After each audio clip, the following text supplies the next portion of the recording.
Lau, Hong Kong Professor of Economics, is an SAR Executive Counselor, and both at Stanford University in the US and the Chinese University in Hong Kong, he's expanded on his specialty in the fields of economic growth, particularly in East Asia and China. And he's a guest speaker at the Asian Financial Forum in Hong Kong. Professor Lau, your work on the Chinese economy in the 21st century is considered to be groundbreaking economic modeling, but what do you see for the future of the Chinese economy? As you can tell from the 12 5-year plan, the draft 12 5-year plan, that China is going to change in two directions at least. One is to change from export-oriented economy to an economy focusing on its own internal market. I mean, 1.3 billion consumers, a huge market. I think the second thing that is likely to happen is that if we really look at what happened in the last 30 years, Chinese growth basically is driven by growth in inputs, but that really can't continue for too much longer. So I think China will be shifting to a growth that's more driven by technical progress, by innovation. The American author Vance Packard wrote the book The Consumer Society, but do you see China as being the consumer society for the future? I think it would be for the next perhaps 30 years or so. I think it would be. They are at the stage where they begin to want things. Right, cars, watches, right, television sets, you name it. I think that's coming. In some sense, it's already happened in the major urban centers in China. Consumerism is seen as being a very low component of economic growth in China, but do you see that changing for the future? I think that is actually really based on a misunderstanding. People think of China as being export-oriented, but in fact, the proportion of export to GDP is really not that large. It's around 30%. But what is more important is that the domestic value of the content of Chinese exports is very low. You take something like the iPad, supposedly made in China. The wholesales for about maybe $500 US, right? Do you know what is the value added in China? Less than $15. The basic chip is of course owned by Apple, produced by Apple. The LED, that is actually made either by Japan or by Korea or by Taiwan. Chinese value added is very little. So should China really begin to build brands and really build them very fast indeed, and more of them? If you want to sell to 1.3 billion consumers, you cannot do it without brands.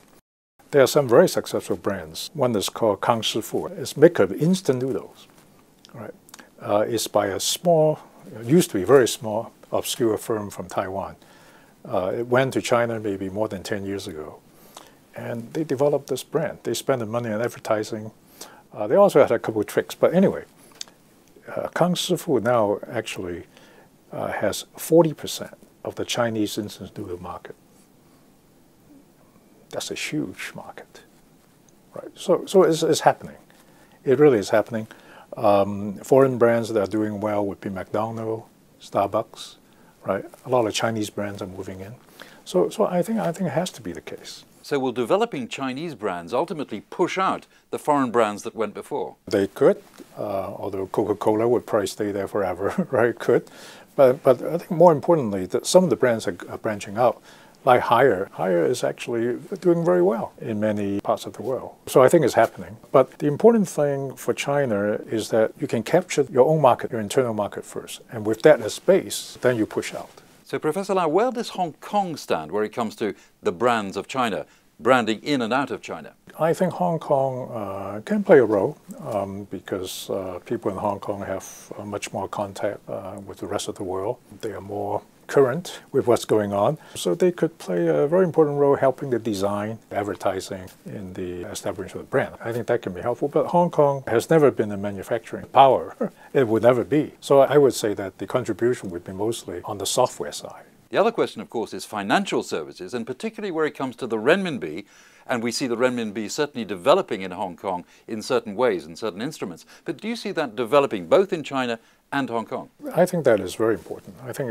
it's going to be the fastest growing segment of Hong Kong's market. Many firms are thinking of raising money. McDonald's raised money in Hong Kong. Renminbi bonds. Caterpillar issue renminbi bonds. I think many other firms, I know some Russian firms are trying to raise money in renminbi.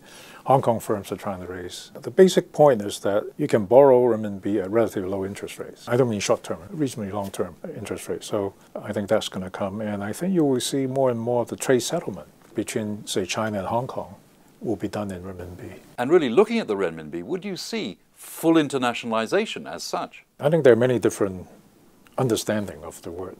What do you mean by internationalization, right? So I think the most important one is really whether people are willing to accept and people are willing to hold the currency, right?